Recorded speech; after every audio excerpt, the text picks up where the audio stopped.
चिंता नहीं, चिंतन करना चाहिए, एक प्राचीन कथा से समझते हैं। एक बार एक साधु किसी गांव से गुजर रहे थे। रास्ते में उनकी मुलाकात एक किसान से हुई जो सिर पकड़े बैठा गहरी चिंता में डूबा हुआ था। साधु ने पूछा, भाई इतनी चिंता क्यों कर रहे हो? किसान बोला, महाराज इस वर्ष वर्षा कम हुई है, खेतों में पानी नहीं और फसल सूख रही है।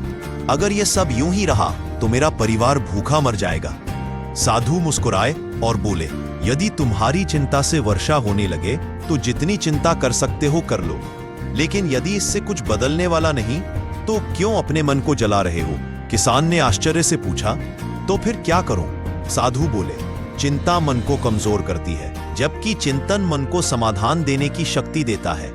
चिंता करने से हम एक ही बात को बार बार दोहराते रहते हैं और नकारात्मकता बढ़ती है, लेकिन चिंतन करने से हम उसी परिस्थिति में समाधान खोजने की कोशिश करते हैं। फिर साधु ने किसान को कुछ उपाय सुझाए, जैसे गांव के अन्य किसानों के साथ मिलकर पारंपरिक तालाब को साफ कर वर्षा जल संग्रह करना, नदी से एक छोटा नहर मार्ग बनाकर खेतों तक पानी पहुंचाना और कम पानी वाली फसलें बोना। किसान ने साधु की बातों पर गंभीरता से चिंतन किया और इन उपायों को गांव वालों के सहयोग से लागू किया। कुछ ही महीनों में खेत हरे भरे हो गए और गांव में उत्साह लौट आया।